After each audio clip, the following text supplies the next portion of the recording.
Mungkin untuk Mbak Hana, kita bisa cari tahu dulu pertama apa sih situasi yang membuat overwhelm itu.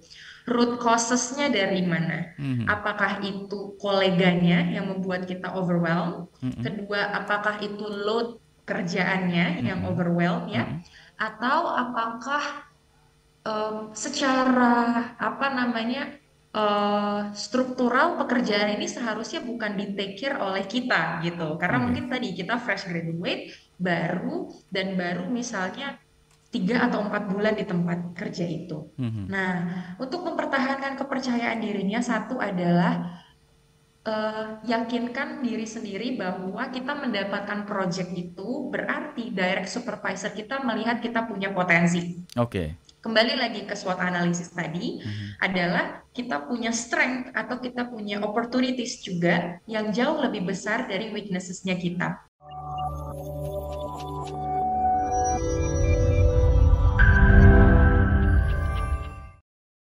Nah, menarik, Mbak Sarah, tadi salah satu yang Ya. menjadi penyebab menjadi tidak percaya diri atau cemas, Hmm, khawatir adalah ketika sudah mulai membanding-bandingkan diri kita dengan orang lain. Nah, betul. ini gimana cara mengatasinya agar tidak kemudian kita membanding-bandingkan dengan teman-teman fresh graduate lain yang mungkin sudah mencapai sesuatu yang lebih dari kita? Oke. Menarik ya Mas Yudi ya. Menarik ini. Karena sebenarnya perbandingan itu unconsciously akan selalu dilakukan oleh manusia Mhm, gitu sebenarnya ya.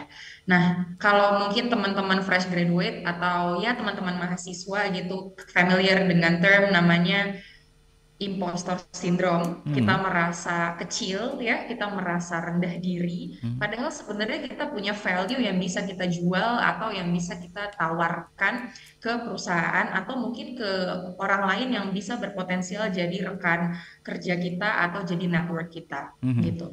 Gimana caranya supaya kita tidak membandingkan diri ya? Pertama adalah harus tahu kelebihan dan kekurangan diri kita sendiri, mhm. tentu kembali lagi ke SWOT analisis tadi ya Mas Iya, Yudi ya, betul. bahwa yang tahu seberapa passionate kita dengan field yang mau kita geluti adalah diri kita sendiri. Jadi yang harus kita ingat adalah kelebihan dan kekurangan diri kita saja Mhm.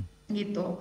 Dan kita harus tahu bagaimana menggunakan kekuatan diri kita supaya tidak terus-menerus tahu kalau tidak terus-menerus ingat tentang kekurangan kita gitu. Mhm, mhm, Contohnya, kita tahu kalau kita orangnya luwes ketika bertemu orang baru, mhm. tapi kekurangannya adalah kita nggak detail di pekerjaan. Mmm, Berarti kita gunakan itu untuk networking supaya kita punya rekan kerja, teman kerja yang bisa masuk ke tim kita yang orangnya lebih detail atau lebih thorough gitu. oke. Nah, itu pertama. Yang kedua adalah bandingkan diri kita dengan mentor kita. Mmm, Kenapa? Karena itu lebih apple to apple secara feel mhm, gitu. Supaya kita tahu goal kita kan kita ingin jadi expert di bidang kita ya gitu. betul. Let's say misalnya ya saya sebagai psikolog klinis tidak mungkin saya membandingkan diri saya dengan recruitment consultant gitu. Mhm, Karena mhm, itu adalah dua hal yang berbeda, dua bidang yang berbeda, indikator keberhasilannya juga pasti berbeda gitu.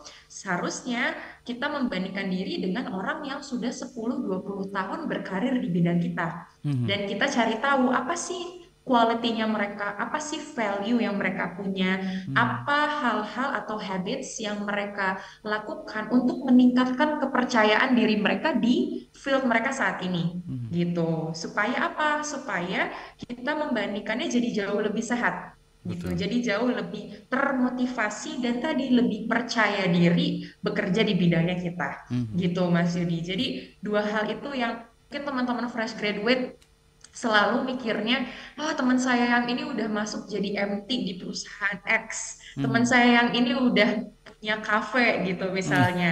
Saya udah apa ya gitu. Nah, itu mhm, kita harus cari tahu apa sih yang kita bukan apa yang kita senangi, tapi apa yang bisa kita lakukan day to day basis dan kita dapat energi dari situ gitu.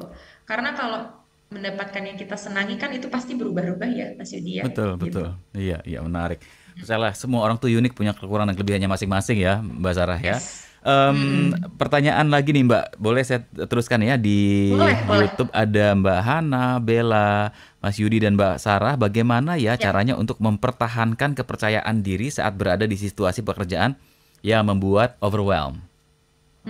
Menarik sekali. Nah, Hmm. mungkin untuk Mbak Hana, kita bisa cari tahu dulu pertama, apa sih situasi yang membuat overwhelm itu? Root causes-nya dari mana? Mhm. Apakah itu koleganya yang membuat kita overwhelm? Mhm. Kedua, apakah itu load kerjaannya yang Mhm. overwhelm ya? Mhm. Atau apakah secara apa namanya struktural pekerjaan ini seharusnya bukan di take care oleh kita gitu karena Oke. mungkin tadi kita fresh graduate baru dan baru misalnya 3 atau 4 bulan di tempat kerja itu. Mhm. Nah, untuk mempertahankan kepercayaan dirinya satu adalah yakinkan diri sendiri bahwa kita mendapatkan project itu berarti direct supervisor kita melihat kita punya potensi. Oke. Kembali lagi ke SWOT analisis tadi Mhm. adalah kita punya strength atau kita punya opportunities juga yang jauh lebih besar dari weaknesses-nya kita Mhm. gitu. Nah, yang kedua adalah kalau kembali ke kebutuhan dasar psikologis kita gitu ya, Mhm. apakah sebenarnya pekerjaan ini membuat kita jadi merasa lebih fulfill gitu. Mmm. Karena eh, untuk mempertahankan kepercayaan diri ini adalah kita harus trace back apa aja sih pekerjaan-pekerjaan yang sudah berhasil kita tackle gitu ya, supaya kita lebih percaya diri untuk menyelesaikan project baru yang diberikan di kerjaan kita saat ini gitu, Mas Yudi. Oke. Wow, menarik. Jadi kita Mm-mm. positive thinking aja, mereka percaya ke kita ya, atau ada potensi dari diri Ya, kita ya? Oke. ya, nah lalu mungkin yang terakhir ya Mas Yudi ya, Heeh. kita harus tahu kapan kita delegate sebuah pekerjaan dan Oke. kapan kita menolak sebuah pekerjaan supaya kita makin percaya diri Mhm. gitu.